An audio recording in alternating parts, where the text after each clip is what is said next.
2014 के लोकसभा के दौरान बीजेपी ने 3 बड़ी बातें कही थी। एक, राम मंदिर का निर्माण, दूसरा, कश्मीर से धारा 370 का हटाना और तीसरा, यूनिफॉर्म सिविल कोड का लागू करना।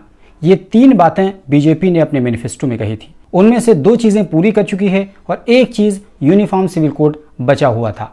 लेकिन इन दिनों यूनिफॉर्म सिविल कोड की भी तैयारियां कर दी गई हैं और यूनिफॉर्म सिविल कोड फिलहाल चर्चा में है। तो दोस्तों, आज के इस वीडियो में हम आपको बताएंगे कि दरअसल यूनिफॉर्म सिविल कोड क्या है और जो लोग यूनिफॉर्म सिविल कोड के फेवर में हैं वो क्या कहते हैं, जो इसके विरोध में हैं वो क्या कहते हैं और इसके लागू हो जाने से देश को क्या कुछ परिवर्तन देखने को मिलेगा, वो तमाम चीज़ें हम आपको इस वीडियो में बताने वाले हैं। वीडियो बहुत ही इंपॉर्टेंट होने वाला है, इसलिए वीडियो को लास्ट तक देखिएगा और चैनल को यहीं सब्सक्राइब कर दिए, क्योंकि हम इसी तरह के कॉम्प्रहेंसिव स्टोरीज आपको बनाकर देते रहते हैं। चलिए शुरू करते हैं। मेरा नाम सलीम आज़ाद है और आप यूट्यूब चैनल ग्लोबल बाउंड्री देख रहे हैं। बात दरअसल ये है कि अभी पिछले दिनों प्रधानमंत्री नरेंद्र मोदी ने मध्य प्रदेश में यूनिफॉर्म सिविल कोड की बात दोहराते हुए ये इशारा दे दिया कि आने वाले दिनों में खास से 2024 के इलेक्शन तक इसकी चर्चा बहुत ज़्यादा सुनाई देगी और ख़ास तौर से पार्लियामेंट के इस मानसून सत्र में इससे रिलेटेड बिल भी लाया जा सकता है। तो दोस्तों, तमाम चीज़ें आप जानें इससे पहले आइए आपको बताते हैं कि ये यूनिफॉर्म सिविल कोड असल में है क्या।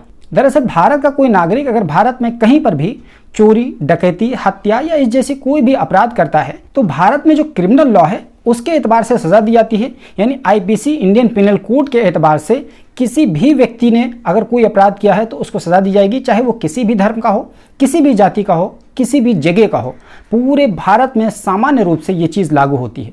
लेकिन वहीं पर जब हम सिविल मामलों को देखते हैं, जैसे कि शादी, तलाक, विरासत यानी संपत्ति का बंटवारा, बच्चा गोद लेना जैसे मामलों में अभी तक सभी धर्मों और मान्यताओं के हिसाब से कानून लागू होते हैं।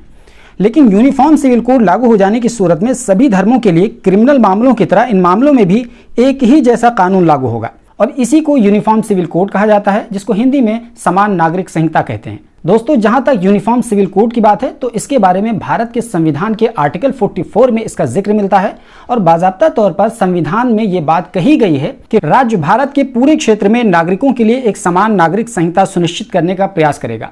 ये इंग्लिश में लिखा हुआ था, हमने हिंदी में आपको अनुवाद करके बता दिया। अब सवाल यह है कि जब भारत के संविधान के आर्टिकल 44 में यूनिफॉर्म सिविल कोड लागू किए जाने की बात कही गई थी तो आखिर इसका विरोध भारत में क्यों किया जा रहा है? तो दरअसल इसका हम जवाब आपको बाद में बताएंगे। सबसे पहले आपको अपडेट बता देते हैं कि दरअसल यूनिफॉर्म सिविल कोड से संबंधित फिलहाल जो हंगामा है वो क्यों है। बात दरअसल ये है कि अभी बीते दिनों 22वें लॉ कमीशन के माध्यम से इस विषय पर आम जनता की राय मांगी गई है। तो इससे ये साफ है कि इसके बाद पार्लियामेंट में बिल लाने की बात आएगी और फिर पूरे देश में यूनिफॉर्म सिविल कोड को नाफिज किया जाएगा। इसी वजह से ये पूरी चर्चा है। और इसके अलावा एक और वजह है कि अभी हाल ही में जिस तरीके से उत्तराखंड की सरकार ने यूनिफॉर्म सिविल कोड लागू करने की बात कही है, क्योंकि उत्तराखंड की सरकार ने इससे पहले एक कमेटी का गठन किया था और उस कमेटी ने अपना ड्राफ्ट तैयार करके उत्तराखंड की पुष्कर धामी सरकार को भेज दिया गया है। और अगर मौजूदा ड्राफ्ट देखेंगे उत्तराखंड की तो उसमें सीधे सीधे इस्लाम के जो भी रिचुअल्स हैं, उसके पर्सनल लॉज हैं, उससे टकराता है और एक तरीके से यूनिफॉर्म सिविल कोड लागू हो जाने की सूरत में उत्तराखंड में मुस्लिम पर्सनल लॉ के जो भी मामले हैं, जैसे कि निकाह है, तलाक है, विरासत है, बच्चा गोद लेना है, औकाफ है, इस जैसे मामले यूनिफॉर्म सिविल कोड की वजह से प्रभावित होंगे या मनसूख कर दिए जाएंगे।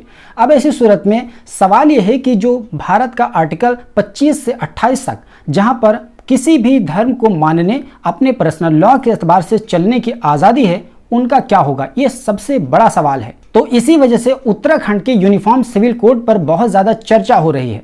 हालांकि केंद्र सरकार की यूनिफॉर्म सिविल कोड की जहां तक बात है, अभी तक उसका बुनियाद नहीं तैयार हुआ है। लेकिन ऐसा माना जा रहा है कि केंद्र सरकार द्वारा लाया गया यूनिफॉर्म सिविल कोड भी कुछ इसी प्रकार का होगा, जिससे पूरे देश के मुसलमानों की भावनाएं आहत होंगी। यही कारण है कि all India Muslim personal law board, जिसका गठन ही इसीलिए हुआ था कि वो मुस्लिम पर्सनल लॉज को सिक्योर करेगा, उसकी हिफाजत करेगा, उसने यूनिफॉर्म सिविल कोड को एक चैलेंज के तौर पर लिया है। और all India Muslim personal law board के अध्यक्ष मौलाना खालिद सैफुल्लाह रहमानी ने बाज़ाब्ता तौर पर यह कहा है कि हम कानूनी पहलुओं को तलाश करेंगे और हमारे पास यूनिफॉर्म सिविल कोड के खिलाफ कई सारी मजबूत बातें हैं जो हम आगे जाकर के रखेंगे। इसी तरीके से मौलाना खालिद रशीद फिरंगी महली, जो कि all India Muslim personal law board के एक सदस्य हैं, उन्होंने भी कमोबेश इसी तरह की बात कही है और उन्होंने कहा कि हम इसको कानूनी तौर पर लड़ेंगे और हम किसी भी सूरत में अपने मजहबी उमूर से कॉम्प्रोमाइज़ नहीं करेंगे, यानी हमारी ज़िंदगी कुरान और हदीस के मुताबिक गुजरेगी। अब आइए आपको बताते हैं कि जो लोग यूनिफॉर्म सिविल कोड को फेवर करते हैं, इस विषय पर उनका क्या कहना है। तो उनका यह मानना है कि जब यूनिफॉर्म सिविल कोड पूरे देश में लागू हो जाएगा तो ऐसी सूरत में सबको इक्वल राइट्स हो जाएंगे, चाहे वह मुसलमान हो, हिंदू हो, महिला हो, पुरुष हो, किसी भी प्रकार के लोग हों, पूरे देश में सबको इक्वल राइट होगा, सबको इक्वल तरीके से ट्रीट किया जाएगा। और उनका यह भी मानना है कि जिस तरीके से क्रिमिनल मामलों में इंडियन पिनल कोड के एतबार से सज़ा दी जाती है और उसका समझना समझाना सबके लिए आसान होता है, इसी तरीके से इन मामलों की पेचीदगियां ख़त्म हो जाएंगी और फिर इन मामलों यानी सिविल मामलों को भी समझना समझाना आसान हो जाएगा। तो इस तरीके से एक सिंप्लीफिकेशन पैदा हो जाएगा और इस तरह देश के सभी नागरिकों के सोचने समझने का तरीका एक होगा। ये देश के हित में है, ऐसा वो लोग मानते हैं जो यूनिफॉर्म सिविल कोड को फेवर करते हैं।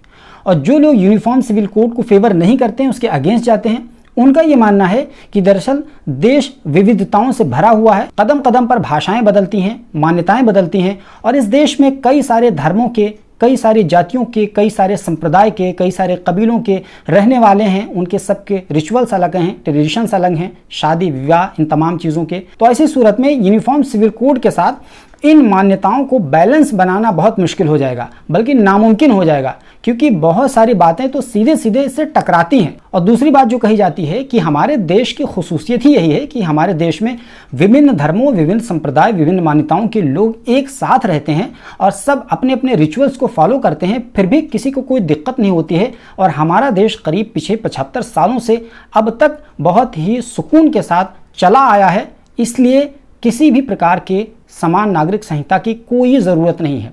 जैसा कि पिछली लॉ कमीशन ने इस बात को माना था और कहा था कि भारत में समान नागरिक संहिता की बात करना फिजूल और बकवास है। और तीसरी बात जो कही जाती है कि भारत के संविधान में हर धर्म के मानने वालों को पूरी तरीके से न केवल अपने धर्म को मानने बल्कि उसको प्रोपेगेट करने, उसको बढ़ाने, प्रचार प्रसार करने की पूरी आज़ादी है। अब ऐसी सूरत में अगर यूनिफॉर्म सिविल कोड लागू हो जाता है तो ये एक तरीके से फंडामेंटल राइट का वायलेशन होगा। और फंडामेंटल राइट्स ऐसे हैं, उनको आप कॉम्प्रोमाइज़ नहीं कर सकते हैं किसी भी सूरत में। तो इसलिए यूनिफॉर्म सिविल कोड बिल्कुल असंवैधानिक चीज़ है।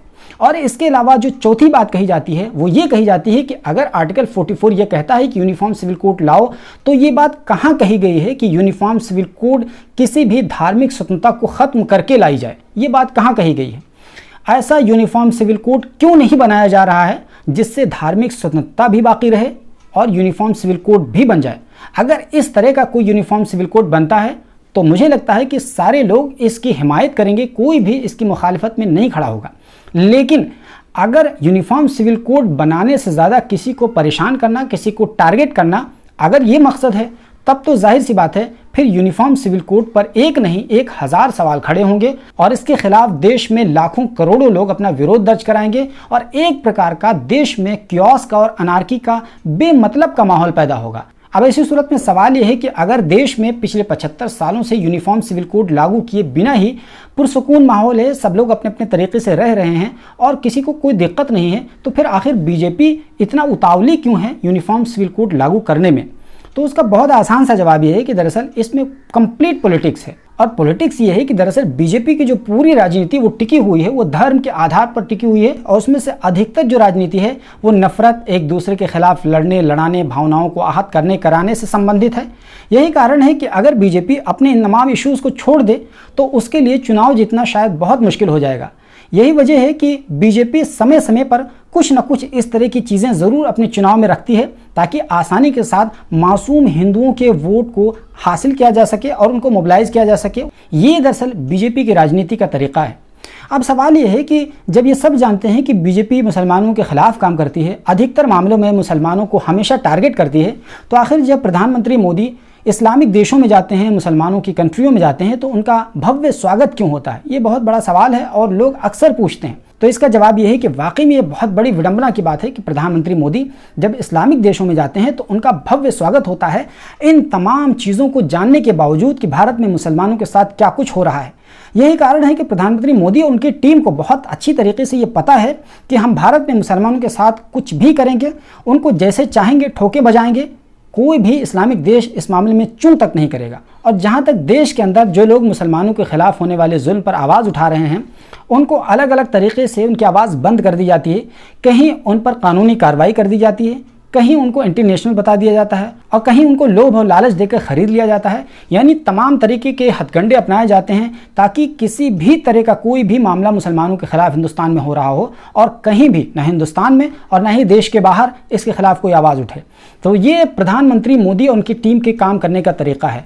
बहरहाल आने वाले दिनों में यूनिफॉर्म सिविल कोड लागू होगा, कैसे लागू होगा, किस तरीके से लागू होगा, ये तो बहुत ही विचित्र स्थिति है। लेकिन इतना तो तय है कि यूनिफॉर्म सिविल कोड लागू होगा और भी मुसलमानों के सीने पर लागू होगा। और इसमें जो बात कही जा रही थी कि बहुत सारे ट्राइबल्स हैं, बहुत सारी मान्यताओं के लोग हैं, उनके मामलों में हस्तक्षेप किया जाएगा तो वो आवाज़ उठाएंगे, तो याद रखिए किसी के भी मामले में हस्तक्षेप नहीं किया जाएगा यूनिफॉर्म सिविल कोड के ज़रिए से। केवल और केवल मुसलमानों के मामले को छेड़ करके यूनिफॉर्म सिविल कोड के ज़रिए से हिंदुओं का वोट हासिल किया जाएगा और उतना ही छेड़ा जाएगा जिससे उनका काम चल जाए। फिर ज़रूरत पड़ेगी तो दोबारा से ज़रूर छेड़ा जाएगा, लेकिन फिर उतना ही छेड़ा जाएगा जिससे उनका काम चल जाए, यानी उनको वोट मिलने की शक्ल में सत्ता मिल जाए। तो बेसिकली यही पूरा मामला है। इसीलिए हम कह रहे हैं कि ये पूरा यूनिफॉर्म सिविल कोड पॉलिटिसाइज है।